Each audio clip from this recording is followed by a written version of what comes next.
نحمده ونصلي على رسوله الكريم اما بعد فاعوذ بالله من الشيطان الرجيم بسم الله الرحمن الرحيم رب اشرح لي صدري ويسر لي امري واحلل عقدة من لساني يفقهوا قولي۔ السلام علیکم ورحمۃ اللہ وبرکاتہ۔ ناظرین، پروگرام دعا کیجئے کے ساتھ آپ کی خدمت میں حاضر ہیں۔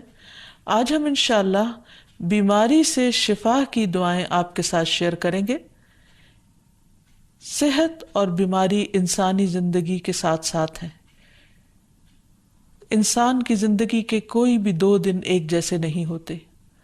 آج اگر انسان خوش ہے تو کل اداس ہوگا، اگر آج وہ اپنے جسم میں قوت محسوس کر رہا ہے تو کل بیمار ہو سکتا ہے۔ انسان کے اوپر دن میں بھی کئی بار مختلف طرح کی کیفیات گزرتی ہیں۔ کبھی انسان روحانی طور پر، جذباتی طور پر بیمار ہوتا ہے اور کبھی انسان جسمانی طور پر بیمار ہو جاتا ہے۔ بیماری کی کیفیت صحت کی کیفیت سے مختلف ہوتی ہے اور ہر انسان اس کو محسوس کر سکتا ہے۔ ایسی صورت میں انسان کو دوا کے ساتھ ساتھ اللہ سبحانہ و تعالیٰ کی طرف رجوع کرنا چاہیے اور اپنے لیے خوب خوب دعائیں کرنی چاہیے۔ بعض اوقات بیمار خود اپنے لیے دعا نہیں کر سکتا تو بیمار کی عیادت کرنے والے اور بیمار کو دیکھنے والے، اس کے دوست، رشتہ دار، عزیز، اقربا اور ایون ہسپتال کا عملہ مریض کے لیے ایسی دعائیں پڑھ سکتا ہے جو اس کے لیے شفا یابی کا ذریعہ ہو سکتی ہیں۔ تو بات یہ ہے کہ انسان ہر حال میں اپنے رب کا محتاج ہے اور اسے اپنی ہر ضرورت کے لیے اپنے رب کی طرف رجوع کرنا چاہیے، اور خصوصاً قبولیت کے مواقع پر۔ رات کا پچھلا پہر اس کے لیے بہت مناسب ہے، جب اللہ سبحانہ وتعالیٰ بندوں کو پکارتے ہیں کہ ہے کوئی جو مجھ سے دعا کرے تو میں اس کی دعا قبول کر لوں،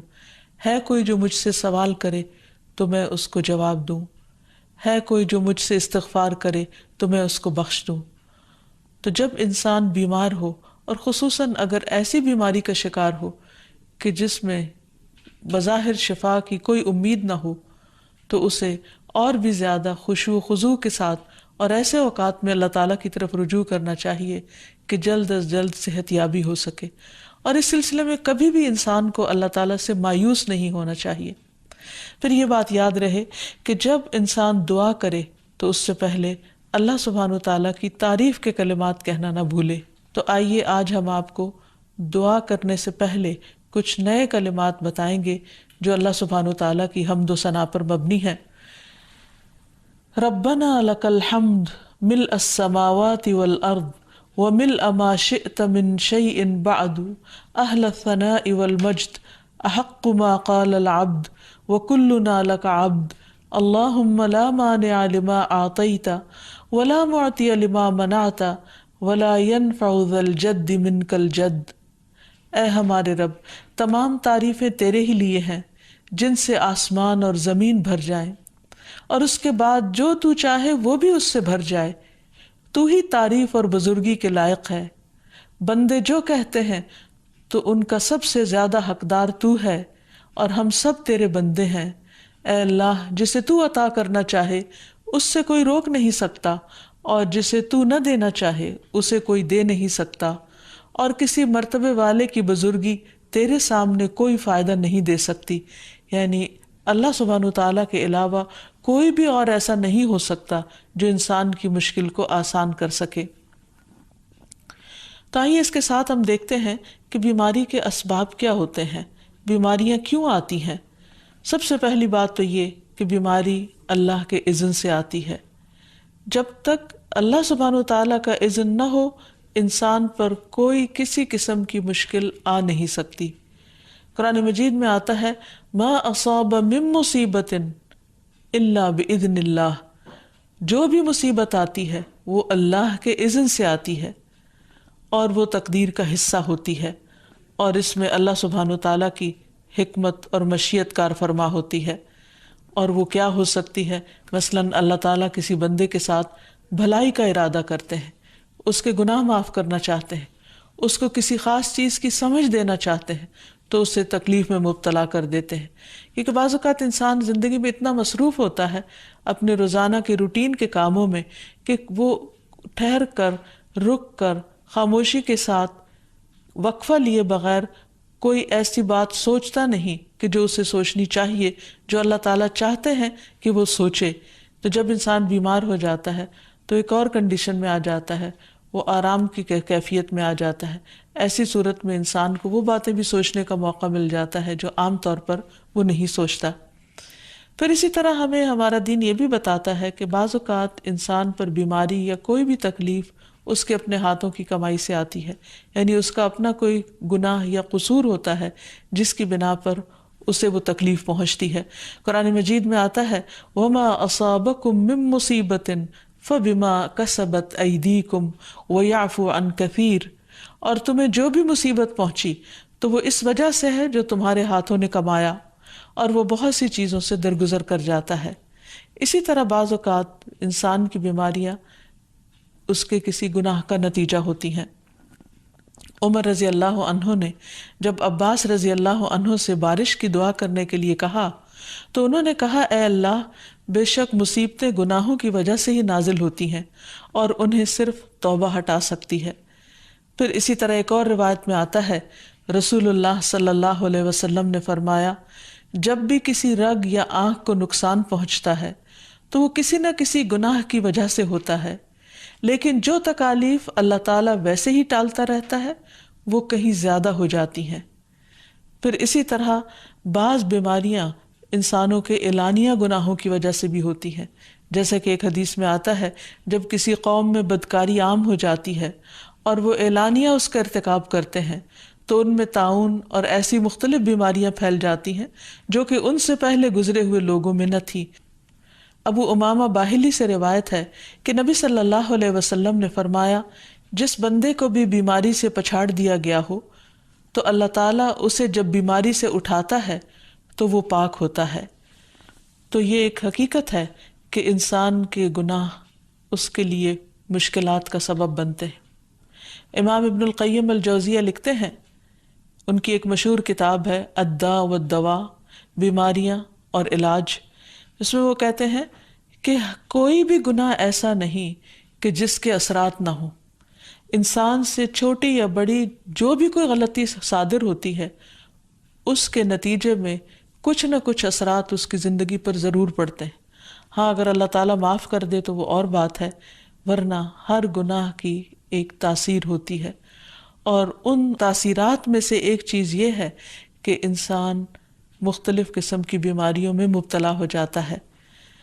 اسی لیے ہم دیکھتے ہیں کہ جب انسان بیماری میں مبتلا ہوتا ہے تو اللہ تعالیٰ اس بیماری کو اس کے گناہوں کا کفارہ بنا دیتے ہیں۔ جیسے حدیث میں آتا ہے کہ جس مسلمان کو کانٹا چبھے یا اس سے زیادہ کوئی تکلیف پہنچتی ہے تو اللہ تعالیٰ اس کے ذریعے اس کے گناہوں کو اس طرح دور کر دیتا ہے جس طرح درخت سے اس کے پتے جھڑتے ہیں۔ تو اس سے ہمیں یہ پتہ چلتا ہے کہ بیماریوں کے آنے کے مختلف اسباب ہوتے ہیں۔ بیماری بہرحال جس بھی وجہ سے آئے، لیکن اصل چیز دیکھنے کی یہ ہے کہ مومن کا رویہ کیا ہے۔ مومن کو اگر کوئی کانٹا بھی چبھتا ہے تو وہ اس پر صبر کرتا ہے۔ اس لیے بیماری یا تکلیف کے آنے پر انسان کو اللہ سے راضی رہنا چاہیے، شکوہ نہیں کرنا چاہیے، کیونکہ جو اللہ سے راضی ہو جاتا ہے کسی آزمائش پر، اللہ تعالیٰ بھی اس سے راضی ہو جاتا ہے۔ پھر اسی طرح اللہ تعالیٰ کا شکر ادا کرنا چاہیے،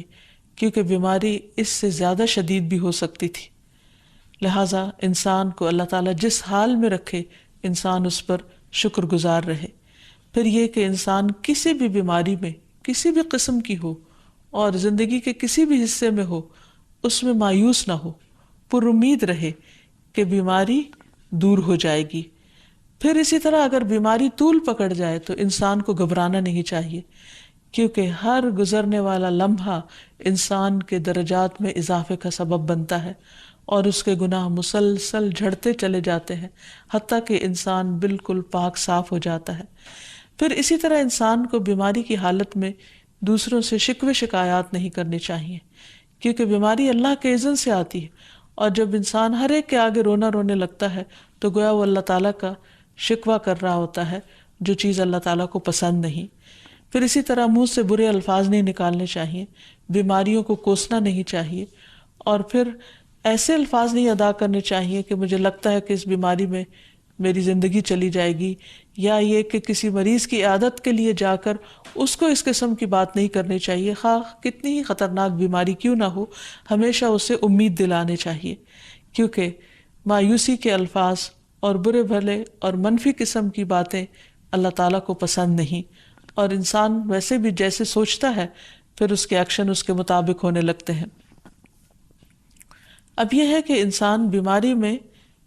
دوا ضرور کرے، کیونکہ حدیث میں آتا ہے کہ اللہ تعالیٰ نے کوئی بیماری ایسی نہیں اتاری جس کے لیے دوا نہ اتاری ہو۔ ہاں، جسے معلوم ہو اسے معلوم ہوتا ہے، اور جسے نہیں معلوم ہوتا اسے نہیں معلوم ہوتا۔ بعض اوقات اللہ تعالیٰ ڈاکٹر کے دل میں ڈال دیتا ہے اور اس کا علاج اس کو سمجھ میں آ جاتا ہے، اور بعض اوقات وہ بیماری لا علاج ہوتی ہے، حالانکہ اس کا علاج موجود ہوتا ہے مگر کسی کو بھی علاج سمجھ میں نہیں آتا۔ بہرحال نوعیت کچھ بھی ہو تو علاج ضرور کراتے رہنا چاہیے، اور کبھی مایوس نہیں ہونا چاہیے کہ اس بیماری کا علاج ہو نہیں سکتا، نہیں، ایک کے بعد ایک کوشش انسان کرتا رہے، اور جب اللہ کا اذن ہوگا بیماری دور ہو جائے گی۔ اور اس کے ساتھ ساتھ انسان یہ بھی یقین رکھے کہ شفا اللہ کے ہاتھ میں ہے، کسی ڈاکٹر کے ہاتھ میں نہیں، کسی انسان کے ہاتھ میں نہیں، کیونکہ جب تک اللہ کا اذن نہ ہو شفا نہیں ہو سکتی، خواہ کوئی کتنا بھی بڑا ڈاکٹر کیوں نہ ہو۔ اسی لیے نبی صلی اللہ علیہ وسلم کی دعاؤں کے آخر میں آتا ہے کہ لا شفا الا شفاؤک، کوئی شفا نہیں مگر تیری ہی شفا، یعنی جو اللہ سبحانہ وتعالیٰ اپنے بندے کو شفا عطا کرے۔ پھر اسی طرح یہ ہے کہ حضرت ابراہیم علیہ السلام نے اللہ سبحانہ وتعالیٰ کے بارے میں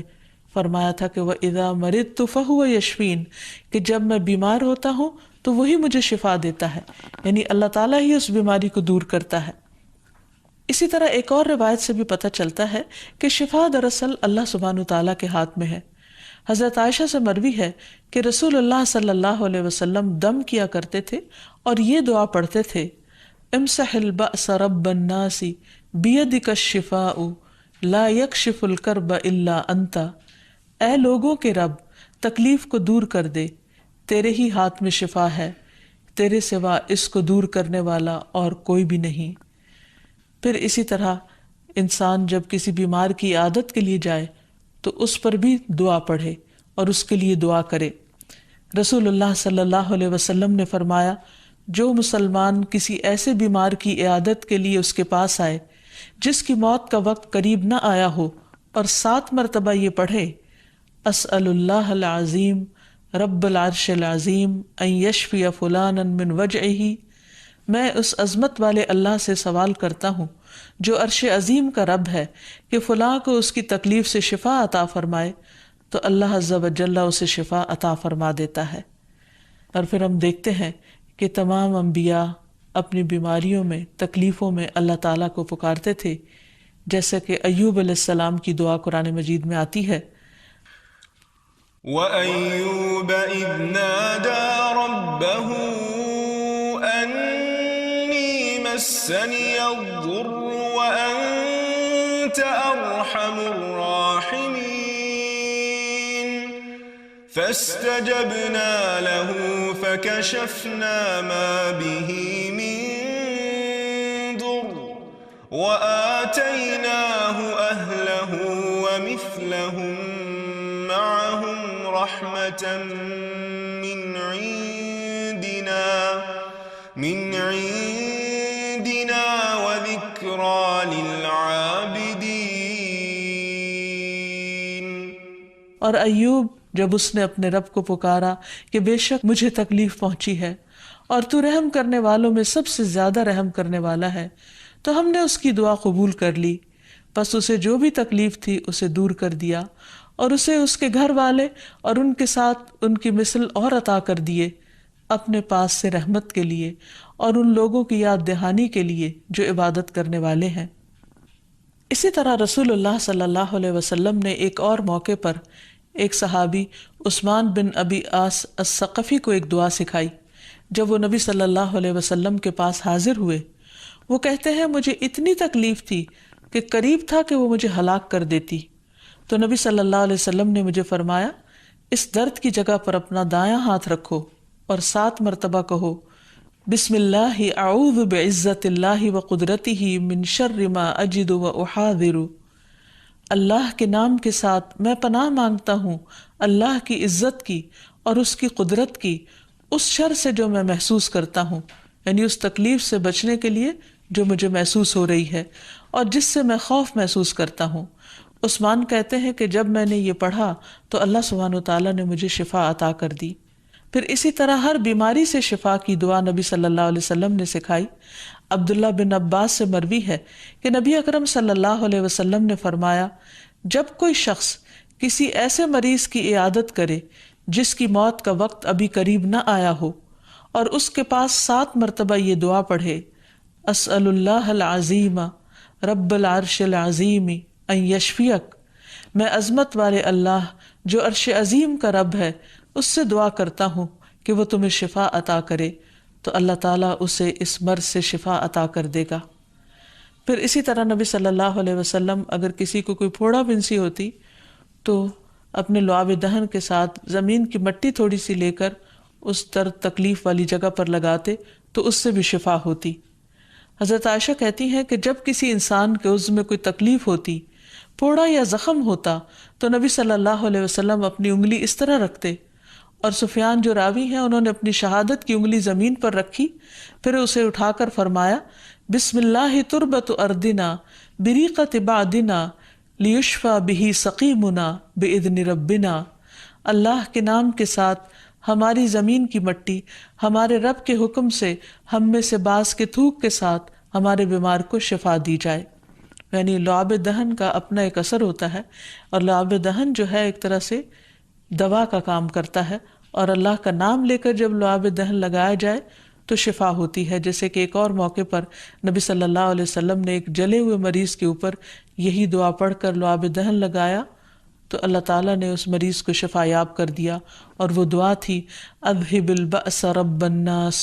واشف انت الشافی لا شفاء الا شفاؤک شفاء لا یغادر سقما۔ پھر اسی طرح ایک موقع پر ایک قبیلے کے سردار کو جب بچھو نے کاٹ لیا اور اس کے جسم میں زہر پھیل گیا تو ایک صحابی نے سورۃ الفاتحہ پڑھ کر اس پر دم کیا تو اس سے اس کو شفا ہو گئی، اور یہ بات جب نبی صلی اللہ علیہ وسلم کو بتائی گئی تو آپ اس پر خوش ہوئے۔ اور سورۃ فاتحہ سب لوگوں کو آتی ہے، اسی لیے اس کا نام سورۃ الشفا بھی ہے، کیونکہ یہ بیماری میں بطور علاج پڑھی جاتی ہے مریض پر، مریض خود بھی پڑھ سکتا ہے اور اس کے اٹینڈنٹس بھی اس پر پڑھ سکتے ہیں۔ حضرت علی رضی اللہ تعالیٰ عنہ کہتے ہیں کہ نبی صلی اللہ علیہ وسلم کو بچھو نے ڈس لیا اور آپ نماز پڑھ رہے تھے۔ جب آپ نماز سے فارغ ہوئے تو آپ نے فرمایا اللہ تعالیٰ بچھو پر لعنت کرے، یہ نہ نمازی کو چھوڑتا ہے نہ کسی اور کو۔ پھر آپ نے پانی اور نمک منگوایا، آپ اس پر ملتے جا رہے تھے اور یہ صورتیں پڑھ رہے تھے قل یا ایھا الکافرون وقل اعوذ برب الفلق اور قل اعوذ برب الناس، تو یہ بھی ایسے مواقع پر پڑھی جا سکتی ہیں۔ پھر اسی طرح یہ ہے کہ اگر کسی بھی دوا یا دعا سے مریض صحت یاب نہ ہو رہا ہو، اس کی تکلیف کم نہ ہو رہی ہو، تو بھی موت نہیں مانگنی چاہیے، کیونکہ مومن کے لیے زندگی ایک بہت بڑی نعمت ہے۔ وہ جس بھی حال میں گزرے، بہرحال وہ اسے آخرت کمانے کا ذریعہ بنا سکتا ہے۔ یعنی اگر وہ تکلیف میں اس کی زندگی گزر رہی ہے اور اس پر وہ صبر کر رہا ہے اور اللہ کو یاد کر رہا ہے تو اس کے بے پناہ درجات بلند ہونے کا ذریعہ ہے۔ یعنی یہ بیماری اس کے لیے بلندی درجات کا ذریعہ بن جاتی ہے، اس لیے کبھی بھی موت نہیں مانگنی چاہیے۔ ہاں اگر تکلیف حد سے بڑھ جائے تو انسان یہ دعا مانگ سکتا ہے اللہم احینی ما کانت الحیات خیرا لی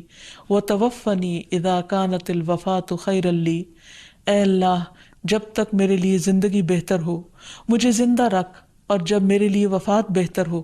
تو مجھے وفات دے دے۔ تو اللہ تعالیٰ سے دعا ہے کہ اللہ تعالیٰ تمام بیماروں کو صحت اور شفا عطا فرمائے، اور ہمیں بیماری اور آزمائش کے موقع پر اپنی طرف رجوع کرنے کی توفیق دے، اور ہر طرح کے شرک اور ایسے کاموں سے بچائے جو اس کو ناراض کرنے والے ہیں۔